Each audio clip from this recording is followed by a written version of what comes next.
Shalom. Selamat pagi sahabat Kristus. Semoga semuanya dalam keadaan sehat dan diberkati Yesus Kristus.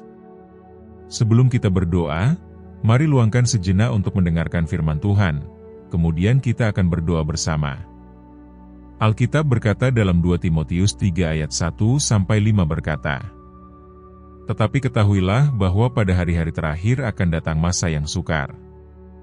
Manusia akan mencintai dirinya sendiri, mencintai uang, membual, menyombongkan diri, menghujat, tidak taat kepada orang tua, tidak tahu berterima kasih, tidak mempedulikan agama, tidak tahu mengasihi, tidak mau berdamai, memfitnah, tidak dapat mengekang diri, garang, tidak suka yang baik, suka mengkhianat, tidak berpikir panjang, berlagak tahu, lebih mencintai kesenangan daripada mencintai Allah."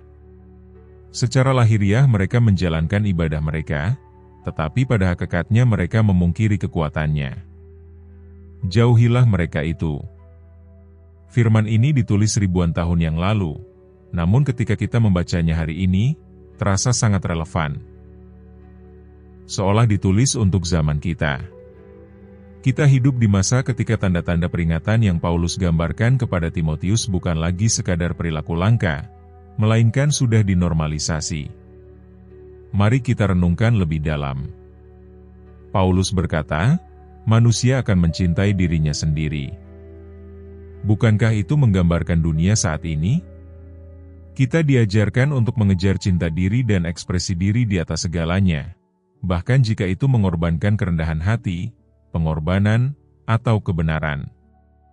Banyak orang begitu sibuk dengan penampilan, cara mereka dipandang, jumlah suka yang didapat, atau pujian yang diterima.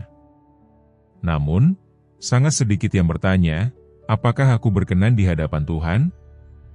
Orang dipuji karena menginjak sesama untuk maju, mengejar kekayaan dengan mengorbankan integritas. Sementara itu, hati semakin dingin dan jauh dari Tuhan. Lalu Paulus melanjutkan, membual, menyombongkan diri, menghujat, tidak taat kepada orang tua. Ini sering dinormalisasi melalui hiburan, media sosial, bahkan sistem pendidikan. Kita semakin tidak tanggap terhadap sikap tidak hormat, pemberontakan, dan kekejaman. Ia melanjutkan, tidak tahu berterima kasih, tidak mempedulikan agama, tidak tahu mengasihi, tidak mau berdamai. Betapa cepat kita melupakan berkat Tuhan. Betapa mudah kita menyimpan dendam. Betapa sering kita membenarkan dosa dan menyebutnya kebebasan. Dan mungkin yang paling mengerikan adalah ayat kelima. Secara lahiriah mereka menjalankan ibadah mereka, tetapi pada hakikatnya mereka memungkiri kekuatannya. Apa artinya ini? Artinya, akan ada orang yang terlihat rohani di luar. Mereka mungkin pergi ke gereja, mengucapkan kata-kata yang benar, berpakaian sopan, bahkan membawa Alkitab dan berkata, "Puji Tuhan," dengan mulut mereka. Namun, hidup mereka tidak diubahkan oleh Roh Kudus. Tindakan, karakter, dan keputusan mereka menunjukkan bahwa mereka tidak memiliki hubungan yang nyata dengan Yesus. Alkitab dalam bahasa Inggris menyatakannya lebih jelas. Mereka akan terlihat religius, tetapi menolak kuasa yang dapat membuat mereka hidup saleh. Kuasa itu adalah Roh Kudus. Dia yang menyadarkan kita akan dosa, mengubah hati kita, dan menuntun kita kepada kebenaran. Dan Paulus memperingatkan, jauhilah mereka itu. Mengapa? Karena agama tanpa kuasa itu berbahaya. Ia memberi ilusi keamanan sementara membuat seseorang tertidur secara rohani. Ia membuat orang percaya bahwa mereka dekat dengan Tuhan karena sibuk dengan aktivitas gereja atau bahasa moral, padahal sebenarnya hati mereka jauh darinya. Ini adalah penipuan rohani yang paling buruk. Sungguh tragis jika kita berpegang pada bentuk tetapi kehilangan hati, berpegang pada bayangan tetapi melewatkan substansi, berbicara tentang Yesus tanpa berjalan bersamanya, menjadi religius tetapi benar-benar terputus dari Sang Juru Selamat. Karena itu, saudara yang terkasih, inilah saatnya kita meneliti diri sendiri. Jangan hanya menunjuk dunia di sekitar kita. Mintalah Tuhan menyelidiki hatimu sendiri. Apakah engkau berjalan dengan Yesus secara pribadi seperti engkau berbicara tentangnya di depan umum? Apakah engkau berdoa ketika tidak ada yang melihat? Apakah engkau mencari wajahnya atau hanya berkat-Nya? Apakah imanmu hidup, bertumbuh, dan berserah? Atau sudah menjadi sekadar kebiasaan, sekadar tradisi? Apakah yang engkau lakukan dilakukan karena kasih kepada Yesus Kristus? Atau sekadar mengikuti pola karena itu yang biasa engkau lakukan? Siapapun bisa memakai kalung salib. Siapapun bisa mengutip ayat.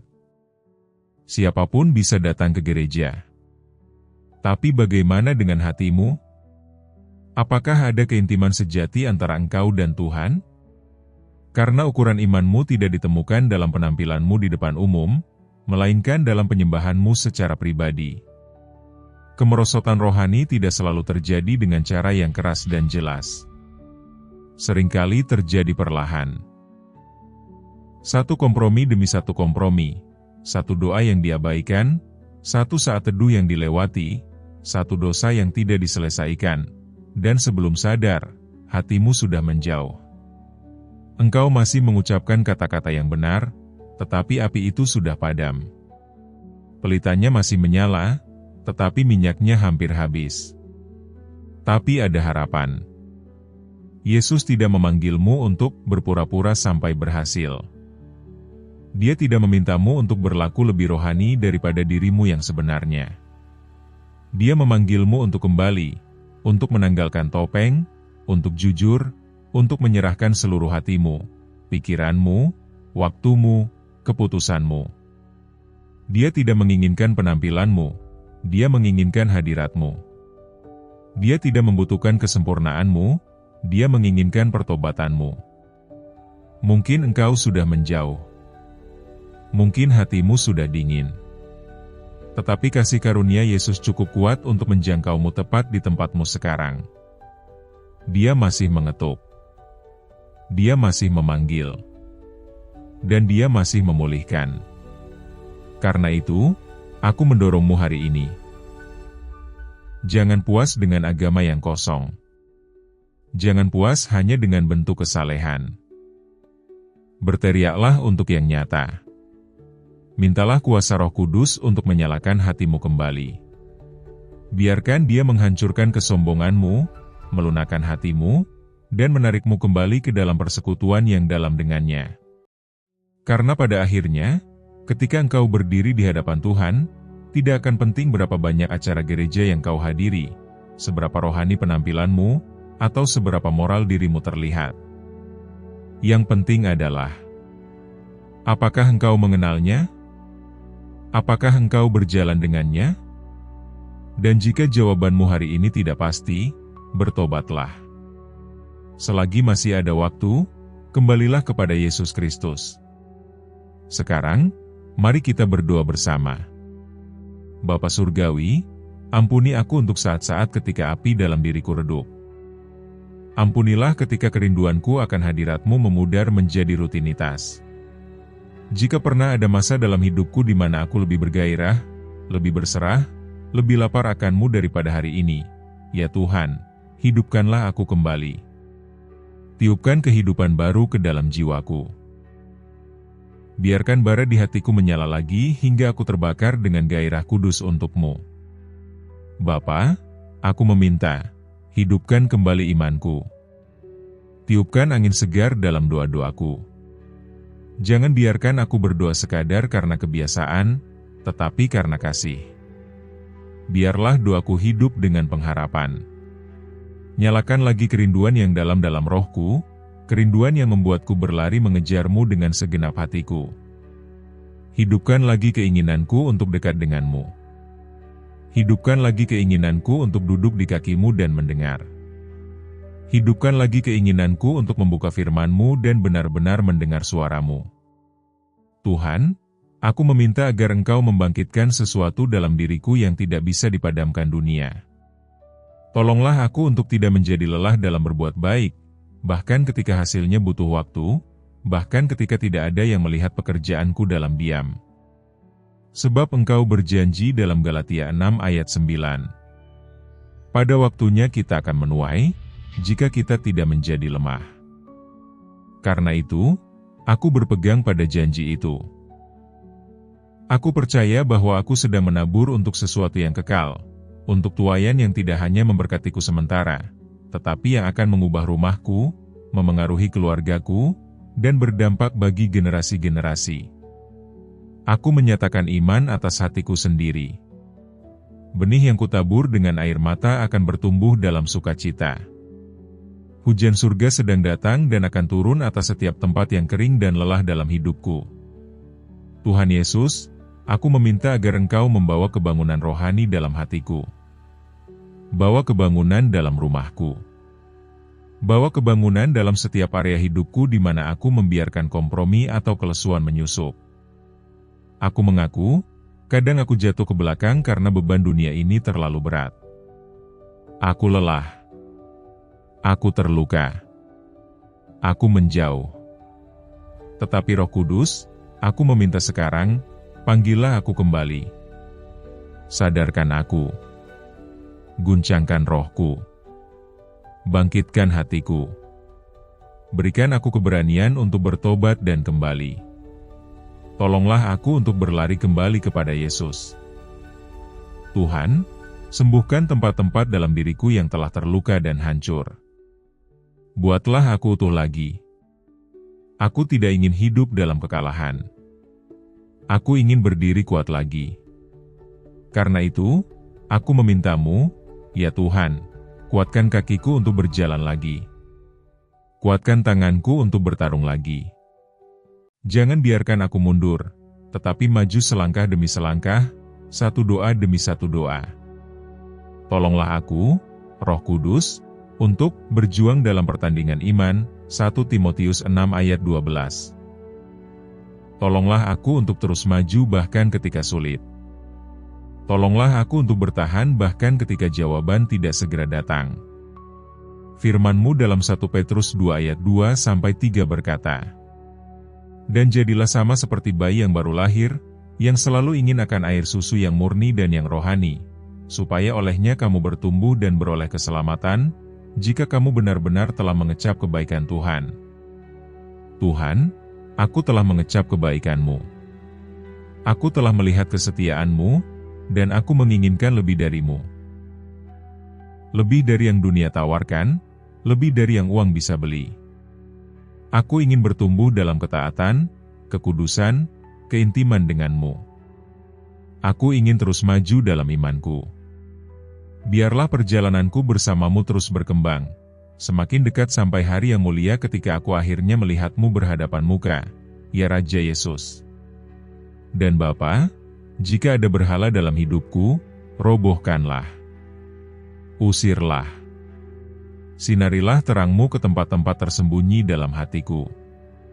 Tunjukkan segala sesuatu yang telah mengambil tempat yang seharusnya menjadi milik-Mu, entah itu kesombongan, hubungan, ambisi, kecanduan, uang, hiburan, apapun yang bersaing untuk kasihku, apapun yang mencuri perhatianku, biarlah itu jatuh.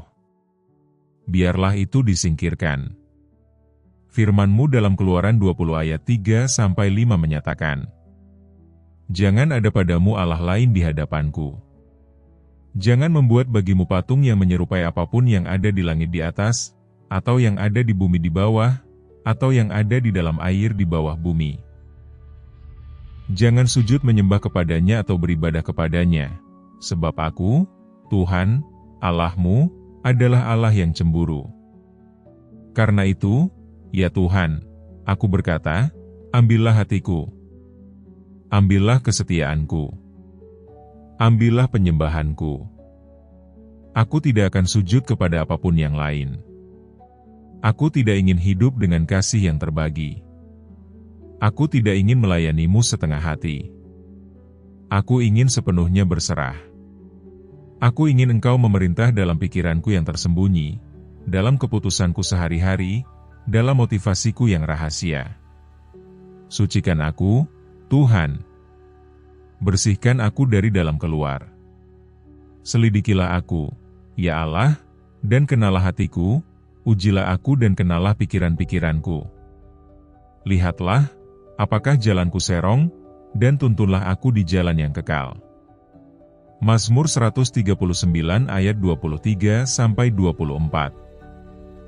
Tuhan, aku menyerahkan seluruh hidupku ke dalam tangan-Mu.